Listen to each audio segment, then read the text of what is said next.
Welcome to the Wave Strength. Innovative solutions for a secure retirement. Presented by Pacific Life. Hello, everyone, and welcome to another episode of the Wave Strength podcast series. I'm your host, Jim Breen, with Pacific Life's Institutional Division. And joining me today in studio is Paul Hance, also with Pacific Life's Institutional team. Paul, thank you so much for taking time out of your very busy day to join us on today's show. Yeah, I'm excited to be here, Jim. Excellent. So Paul is the Chief Financial Officer for Pacific Life's Institutional Division. Today, for today's episode, what I really wanted to dive into was, our DCLI, our defined contribution lifetime income space. There's so much going on, in the market. There's so much happening, even from a legislative standpoint. And also, too, movement within Pacific Life and the great resources Pacific Life is pouring into this we can't say new anymore, now almost 3 years old institutional team. Maybe you can give a brief rundown as it pertains to the state of our focus right now on defined contribution lifetime income. Sure, absolutely. So we see a huge opportunity to help serve Americans with defined contribution lifetime income. We've been making a significant investment in this area, both from a resource and a technology perspective. So we recently had the great honor of having Mike Oler join us to lead our defined contribution lifetime income space. He brings a wealth of experience in this space. We also have Destiny Laura, who's leading our participant and financial education area, which we really see as a critical success factor in this area to help our participants and Americans in general really understand both financial education and the value of our products. Yeah, and key roles too, because allowing us to have even greater focus on areas that, as you mentioned, are so important. Destiny and I and Mike and I have worked, from a marketing perspective on a lot of different projects already. But so many wonderful things to come, and focusing on that participant as it pertains to lifetime income and lifetime income solutions, such an important conversation. And I'd like to jump into that a little bit, Paul, and talk about, ways in which we are focusing on that participant and their entire journey.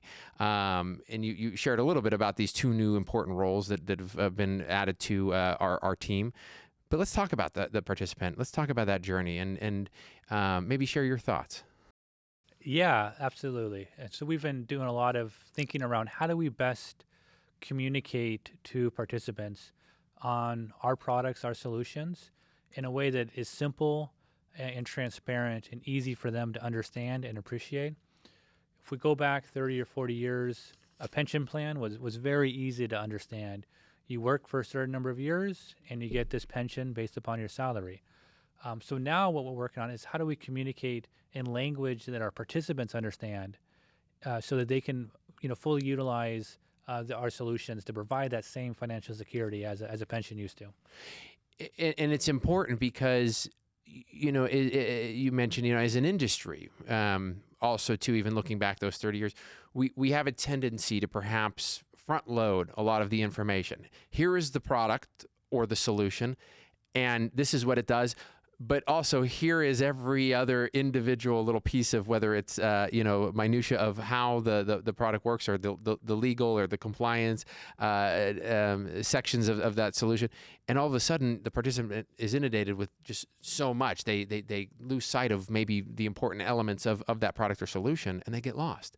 But here we're refocusing and looking at ways that we can engage that participant. Maybe not just at that one moment, but across that entire journey, whether it's entering the workforce or approaching retirement.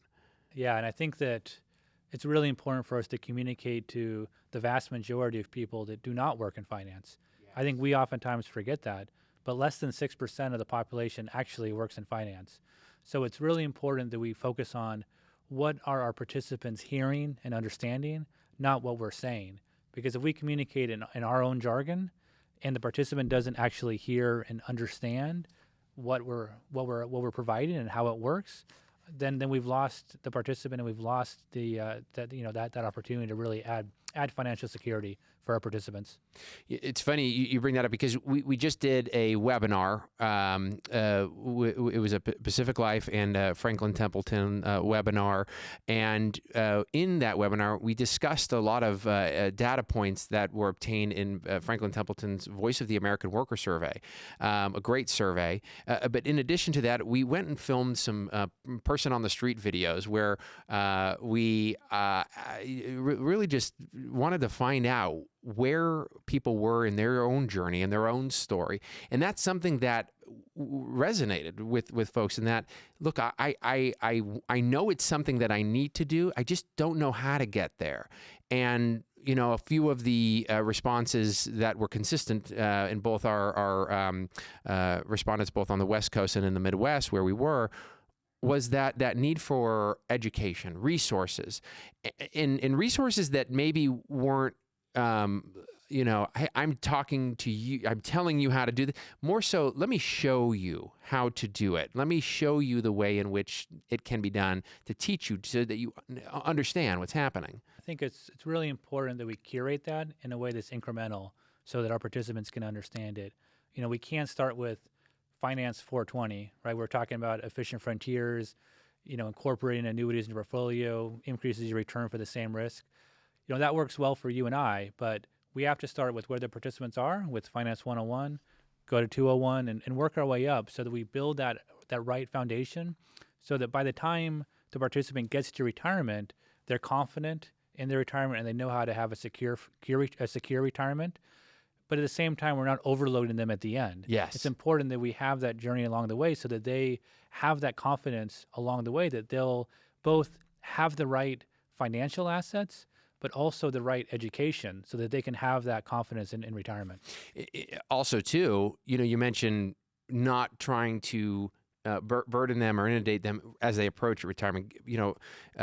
Create a process of sorts or a program, right, where they can have those resources and grow into them according to their journey. Like you and I, we have kids. When you first enter the workforce, perhaps you're not thinking about retirement as much, and then you get married, you have kids at the house, then you're thinking about the soccer game or the this or the that, and we approach.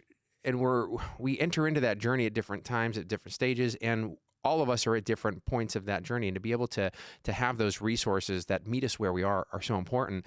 A couple folks that we spoke to in those a person on the street videos commented that they felt that that high level of anxiety as they were approaching retirement, and they wish they would have had those resources earlier, so that when they approach retirement, they wouldn't be in that situation of high anxiety, and really that anxiety it can really add stress and really have implications on your well-being, on your health. And if we're able to provide education earlier on, right, it would eliminate that. Absolutely, yeah, because it's one of those things where you don't want to procrastinate about things, but we have to make it frictionless. We have to make it easy because, to your point, people that are busy, especially during their peak working years, oftentimes people have kids and families, and we need to make it really simple and really easy because if it's not simple and easy, it will always be well-intentioned, but it'll always be tomorrow. I'll work on that tomorrow when I have more time. And then suddenly you're 50, you're 55, you're 60, and you realize, well, A, I wish I had more education so that I could prepare best for retirement. And B, I wish I had that education 20 years ago so I could do the right things when I'm 40 in terms of saving and preparing for retirement. A lot of what you're talking about in terms of the participant, let's talk a little bit about Pacific Life and maybe the strength, the stability, and the history of the company, a mutually held company, which is very significant for what we are. And I would say that because of that mutual nature, we have a bit of a paternalistic approach. We are able to have that deep focus on our clients and customers. And I think that's really another way in which we're able to consider the participant in a very unique way. Yeah, so we're pretty unique in terms of being owned by our customers. We're also further unique in terms of not having the pressures of policyholder dividends, not having the pressure of shareholder dividends. So really our focus is, by virtue of being owned by our customers, how can we add the most value for our customers? And that value can be both in terms of financial returns, but it can also be in terms of peace of mind. It can also be in terms of education. And that's really our focus as we work for our customers ultimately. And that's what we're focused on doing. So, Paul, you mentioned frictionless, a frictionless experience. Why don't you elaborate a little more about your thoughts on that? Yeah, so we need to be able to connect with everyone. Folks today, they're used to, whether it's on your Amazons or whether it's on your phone, there's recommendations that show up in front of you. So, Amazon knows how old my kids are, right? They know what to recommend to me. And as a busy person, that's useful. That's a useful service. And if we can think about that retirement journey, people are in different phases of their retirement journey. And how can we best help them with the appropriate information, the appropriate education at the right time in that journey is valuable, very valuable for our participants and our customers to be able to get the information that best fits where they're at in their journey. It's also very important as we think about this generation growing up in the era of TikTok, Instagram, etc. We need to connect with people where they're at, right? I love to read long books. Not everyone loves to do that, but we need to connect with everyone. So we need to think about how can we best reach our audience, because if we write the perfect 20-page brochure or 100-page prospectus, but no one reads it, that's not helping our participants be more educated. It's not helping our participants understand how to have the most secure retirement. Yeah, social media, it's such an important part, I think, of that solution, especially as we look at these the new generation or generations as we even look further down the road, because social media is nothing new, right? I mean, even look back to, I know it's laughable now, but even in the way in which people communicated on MySpace, even, and here we are, fast forward now to things like TikTok and as you mentioned, Instagram. We really need to look at those as part of the recipe to the ultimate solution, part of a resource of sorts that folks can use. As we see, now TikTok, they're launching the TikTok Taught Me movement, right, where folks are receiving a lot of information, both financial and otherwise, in specific select groups within the platform. It's a very interesting way to connect. Yeah, it's an important part of the overall solution, especially as we look forward. Yeah, absolutely. I think it's very important that we meet our audience where they are, and we need to connect with everyone and help everyone get that appropriate financial education. I know we had a lot of success recently partnering with an advocate, Michelle Curran. Yes, who was a very highly skilled, successful Air Force pilot. So I think that's conversations like that where we can engage with advocates that don't necessarily come from the same financial bubble that we live and operate in every day, and that really helps us make sure that we're connecting and reaching everyone, which is what we need to do when we think about defined contribution lifetime income. It's not just about the 6% of people that work in finance or the high net worth people. We want everyone to have a secure have a secure retirement and have that financial security.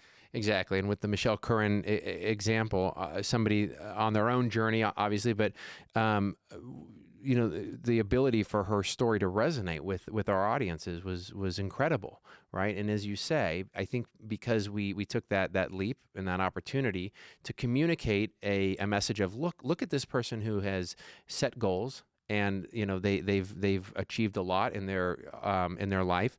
And here are some suggestions on how you might be able to set goals in your own life as it pertains to retirement, for example.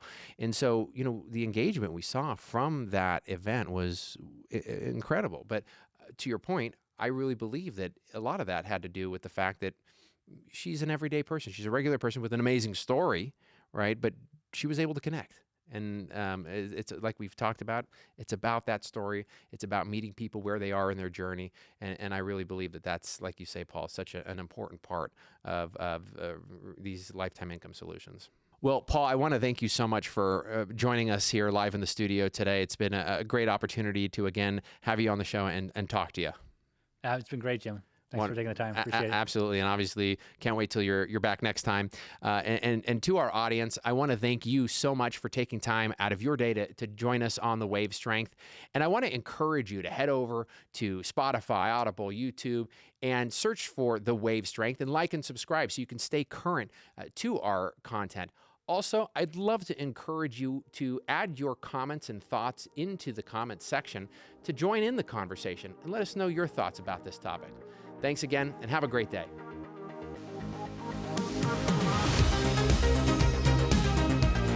This has been another episode of The Wave Strength, presented by Pacific Life. Don't forget to catch us on YouTube and make sure to subscribe. Although this podcast is presented by Pacific Life, the opinions and views expressed are those of the hosts and participants and do not necessarily reflect Pacific Life's views on any of the topics discussed. Pacific Life refers to Pacific Life Insurance Company, Newport Beach, California, and its affiliates, including Pacific Life and Annuity Company. Insurance products are issued by Pacific Life Insurance Company in all states except New York, and in New York by Pacific Life and Annuity Company. Product availability and features may vary by state. Each insurance company is solely responsible for the financial obligations accruing under the products it issues. This podcast was recorded on October 18th, 2022. Thanks for joining us on today's show. We'd love to hear from you. Join the conversation below and leave a comment on your thoughts on what the industry can do better for participants as it pertains to lifetime income solutions. And if you'd like more interesting content, click one of these links over here.